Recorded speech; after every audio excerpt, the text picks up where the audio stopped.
Hey guys, कैसे हो आप लोग। मैं आपका नीलेश पे बहुत बहुत स्वागत करता हूँ इस यूट्यूब चैनल पे। दोस्तों, अभी जो ये स्क्रीन पे देख रहे हो, ये आप लोग का यानी यूपी बोर्ड का क्लास 10th का जो प्रीवियस ईयर क्वेश्चन पेपर है, यानी 2022 का जो पेपर है, उसका एक कोड है इंग्लिश का, ठीक है, जिसका कोड है 817 एजे। उसी का ये ग्रामर सेक्शन का 5 ऑब्जेक्टिव क्वेश्चन है। और इस बार मैं बता दूं कि इस बार के बोर्ड में आप जानते हो कि आप लोग का 20 ऑब्जेक्टिव क्वेश्चन आएगा शुरू शुरू में। तो उन 20 ऑब्जेक्टिव में ये 5 ये जो ग्रामर सेक्शन वाले ऑब्जेक्टिव हैं, ठीक है, जो 10 से रिलेटेड हो सकते हैं आपके। उसके अलावा जैसे पार्ट ऑफ स्पीच से रिलेटेड हो सकते हैं, तो उनको भी रखा गया है। तो इनको लगाना बेहद जरूरी है। चलिए एक एक क्वेश्चन को हम लोग लगा लेते हैं। हो सकता है इसमें से क्वेश्चन आपका मतलब डिट्टू सेम टू सेम फंस जाए या इसके आधार पे फंस जाए। तो चलो हम लोग कर लेते हैं। ओके, सॉरी, थोड़ा माफ़ करना। चलो हम लोग इन एक एक प्रश्नों को सॉल्व कर लेते हैं। एक्चुअली मैं तो इसको टाइप कर आंसर सही सॉल्व कर दिया है, लेकिन मैं इनको समझा देता हूँ आपको। देखो, यहाँ फर्स्ट प्रश्न क्या है। फर्स्ट प्रश्न है कि the young boy ran away. Okay, identify the adjective. Means इसमें हमें क्या करना है, एडजेक्टिव आइडेंटिफाई करना है, एडजेक्टिव बताना है। अब एडजेक्टिव क्या होता है, आप सब लोग जानते हो कि जो किसी नाउन या प्रोनाउन की विशेषता बताए, वह क्या होता है, वही एडजेक्टिव होता है।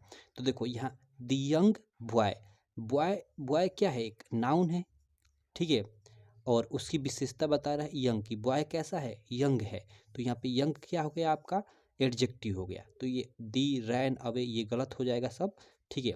ये आपका यंग सही हो जाएगा। ऐसे तो ये द आपका आर्टिकल हो जाएगा, रैन आपका वर्ब हो जाएगा, और अवे आपका सिंपल ऑब्जेक्ट हो जाएगा, ठीक है। रैन अवे दूर चला गया, ठीक। चलो कोई दिक्कत नहीं। उसके बाद ये हम लोग बी क्वेश्चन देख लेते हैं। बी नंबर क्वेश्चन क्या है कि रामू वाज वेरी लेवरियस। मतलब जो रामू है वो बहुत भाई मेहनती था। रामू वाज वेरी लेवरियस, ठीक।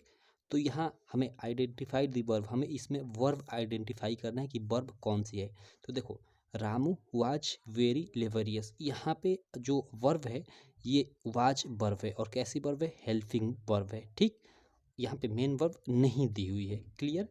चलो उसके बाद हम लोग देखते हैं, इसके बाद बी के बाद हम लोग सी प्रश्न देख लेते हैं। यानी तीसरा प्रश्न देख लेते हैं।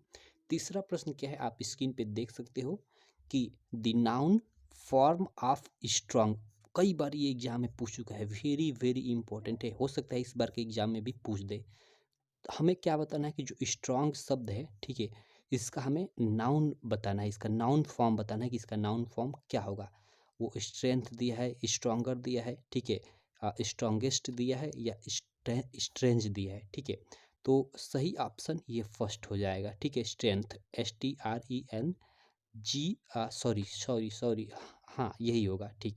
स्ट्रेंथ यही होगा, ये स्ट्रॉन्गर नहीं होगा, ये तो मतलब डिग्री हो गया। स्ट्रॉन्गर, स्ट्रॉन्गेस्ट, और ये स्ट्रेंज ये भी नहीं होगा, STRNG ये नहीं, ये तो अनोखा इसका मतलब होता है। ये सही हो जाएगा, ठीक है, इसका नाउन फॉर्म। चलो ठीक है। उसके बाद हम लोग देख लेते हैं इसका डी प्रश्न, यानी चौथा प्रश्न। चौथा प्रश्न क्या है कि ही is eager no his result. यहाँ पे देखो, ही इज नो, नो जो होता है ना, यहाँ पे ये अबाउट, इंटो, टू, ऑफ, ये प्रीपोजिशन से इसका मतलब रिलेटेड, पार्ट ऑफ स्पीच में प्रीपोजिशन से रिलेटेड क्वेश्चन है। और जो नो होता है ये अपने पीछे हमेशा टू प्रीपोजिशन लेता है। He is eager to know his result. तो यहाँ पे टू ऑप्शन ये सही हो जाएगा, ना कि अबाउट, ना कि इंटो, ना कि ऑफ, ठीक है। चलो ये हम लोग का नो भी सही हो गया, ठीक है। मतलब नो हम लोग का कौन सा प्रीपोजिशन लेगा, टू लेगा, तो टू सही हो जाएगा। उसके बाद ये चौथे के बाद हम लोग पांचवा देख लेते हैं। जो पांचवा प्रश्न है वो क्या है, टेंस से रिलेटेड है ये, ठीक है। क्या है प्रश्न कि Sita has gone to school. Okay, Sita has gone to school, इसको हमें क्या करना है कि change into future perfect tense. Okay, इसको हमें फ्यूचर परफेक्ट टेंस में चेंज करना है। और देखो, सीता हैज गॉन, यहाँ पे हैज या हैव किस में लगता है, सिंपल पास्ट, पास्ट टेंस में, past sorry simple past tense बोल रहा हूँ सिंपल जो प्रेजेंट टेंस होता है उसके परफेक्ट में, ठीक है, प्रेजेंट परफेक्ट टेंस में हैज के बाद वर्ब की थर्ड फॉर्म लगती है। और इसे हमें बदलना है कि इसमें फ्यूचर परफेक्ट में। तो फ्यूचर परफेक्ट में क्या होगा भाई, परफेक्ट ही नाम आ गया तो वहाँ वर्ब की थर्ड फॉर्म होगी सिंपल। यहाँ परफेक्ट आने से ही आपको सीधे सीधे आइडिया लग जाना चाहिए कि वर्ब की थर्ड फॉर्म हमेशा, चाहे वो मतलब प्रेजेंट टेंस हो, चाहे पास्ट टेंस हो, चाहे फ्यूचर टेंस हो, तीनों में वर्ब की थर्ड फॉर्म होती है। तो यहाँ देखो, यहाँ हम लोग का जो ये गॉन किसका थर्ड फॉर्म है भाई, गो, वेंट, गॉन होता है जाना का, ठीक है, GONE फर्स्ट फॉर्म होता है, ये सेकेंड, ये थर्ड, ठीक है। तो यहाँ पे हमें परफेक्ट में चेंज करना है, फ्यूचर परफेक्ट में, तो उसमें भी ये वर्ब की थर्ड फॉर्म कहीं ना कहीं होगी। तो देखो यहाँ गो है तो गलत हो जाएगा, फर्स्ट फॉर्म गॉन है, ठीक है, ये चलो ये ठीक है। यहाँ गोइंग है तो ये ऑप्शन गलत हो जाएगा, यहाँ गॉन है, ठीक है। ये दो ऑप्शन में से कोई, अब तो ये तो दो हम लोग के कट गए, ये दो ऑप्शन में से कोई एक सही हो सकता है। लेकिन देखो यहाँ हैड यूज हुआ है, हैड हम लोग का फ्यूचर में थोड़ी यूज होता है, ये तो भाई हैड तो पास्ट में यूज होता है, पास्ट परफेक्ट में, तो ये आपका सही हो जाएगा, विल हैव, ठीक है। तो ये बनेगा इसका कि Sita has gone to school, इसका मतलब अगर आप फ्यूचर परफेक्ट टेंस में चेंज करते हो तो Sita will have gone to school, ये हो जाएगा, ये ऑप्शन आपका बिल्कुल राइट हो जाएगा, फोर्थ नंबर, ठीक है। तो देखो इस प्रकार ये 5 क्वेश्चन थे हम लोग के जो प्रीवियस ईयर के थे। इस बार भी आप लोग का जानते हो कि आप लोग का 20 मार्क का ऑब्जेक्टिव क्वेश्चन पूछेगा, तो उसमें शायद चौथा से 8वें अंक के प्रश्न के अंतर्गत यानी 4, 5, 6, 7, 8 8वें तक यानी 4, 5, 6, 7, 8 ये 5 प्रश्न कुछ इसी टाइप के रहेंगे आपके बिल्कुल, ठीक। तो इसीलिए ये इंपॉर्टेंट है, इनको मैंने सॉल्व करा दिया, आप इनको अच्छे से समझ लीजिए।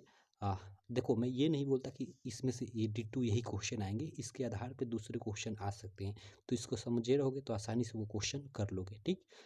हो सकता है एक दो आपके इसी में से डिट्टू सेम टू सेम फंस भी जाए, ठीक है। तो चलो मैं आशा करता हूँ आपको ये वीडियो काफ़ी अच्छी लगी होगी, सारी चीज़ें समझ में आ गई होगी। मैं इसी प्रकार की आपसे नेक्स्ट वीडियो में मिलूँगा, तब तक के लिए थैंक यू।